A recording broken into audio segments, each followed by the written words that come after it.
Quand j'étais enfant, j'avais du mal quand mes camarades se moquaient de moi du fait que mon pays était plus petit que le leur.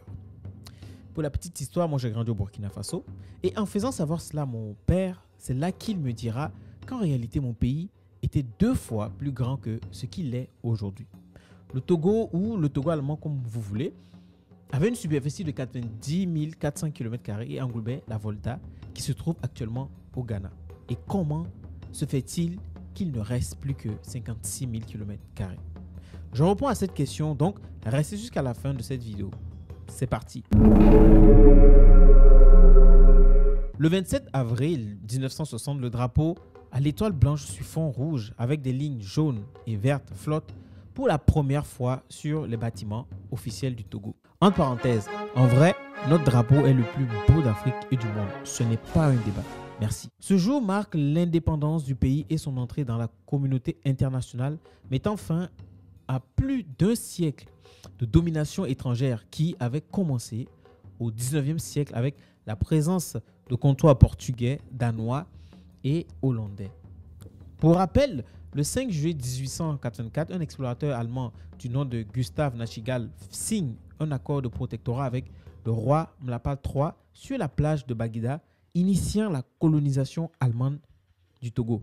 Et apparemment, c'est de lui que notre pays s'appelle Togo. Alors, j'ai même fait une vidéo à ce sujet et vous pouvez toujours la regarder via un lien qui va s'afficher quelque part sur l'écran.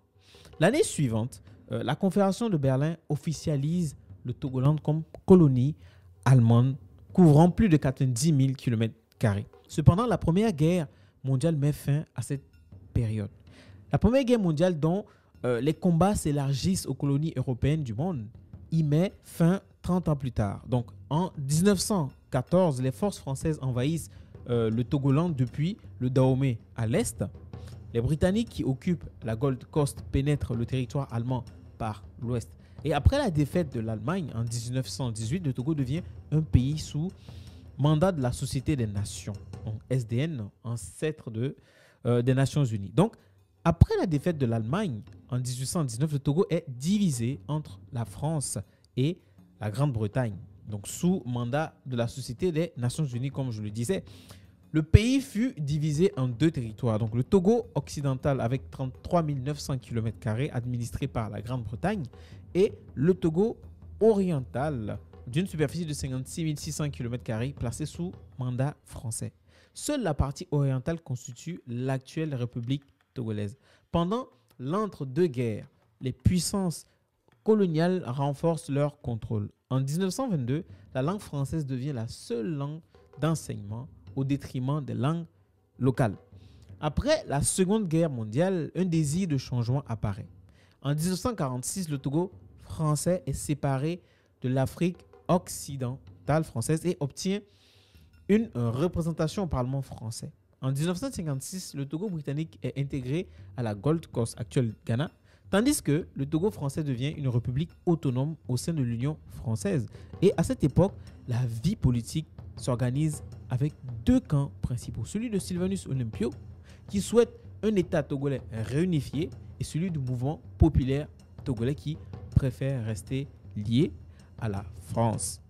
En 1958, des élections organisées par l'ONU donnent une victoire écrasante au comité de l'unité togolaise, donc le CUT, d'Olympio, qui devient Premier ministre. Cela conduit à l'indépendance complète du Togo le 27 avril 1960. Sentinelle, que dis-tu de la nuit? La nuit est longue, mais le jour vient. Excellences, mesdames, messieurs, le grand jour tant souhaité est enfin arrivé.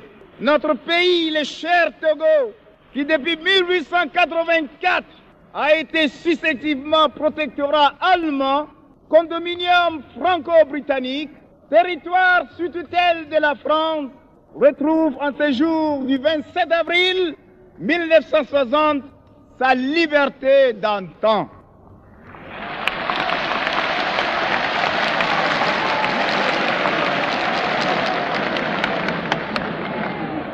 De ce moment et à jamais, affranchi de toute suggestion, de toute entrave, maître de son destin, maître de ton destin, cher Togo, mon cher pays. Te voilà libre enfin. Au nom du peuple togolais, je proclame solennellement l'indépendance du Togo, notre patrie.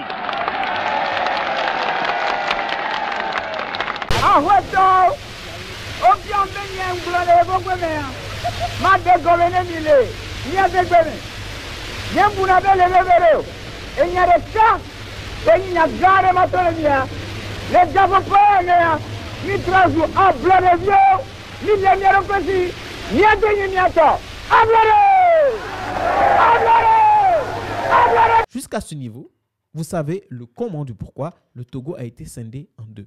Vous allez maintenant vous poser la question de savoir pourquoi il n'y a pas eu de réunification avant l'indépendance ou même depuis lors jusqu'à aujourd'hui. Il faut savoir que cette question de réunification était un point très important dans les préoccupations du premier président Sylvanus Olympio, à un tel point que c'était un sujet qui fâchait le leader du Ghana de l'époque, Nkrumah, qui lui voulait même que le Togo soit intégré dans le Ghana. J'en ai parlé d'ailleurs dans ma vidéo sur la véritable histoire de Sylvanus Olympio que je vous invite à aller regarder. Cette division du pays entre la France et la Grande-Bretagne, Olympio le vit très mal. Une partie du Togo qui était sous le protectorat britannique se retrouve dans l'actuel Ghana et l'autre partie sous le protectorat français. Et cette division qui a été décidée à la conférence de Berlin a divisé un peuple, les Évés. Alors, Olympio et son parti, le CUT, qui était le support du mouvement nationaliste togolais, étaient partisans d'une réunification du peuple évé.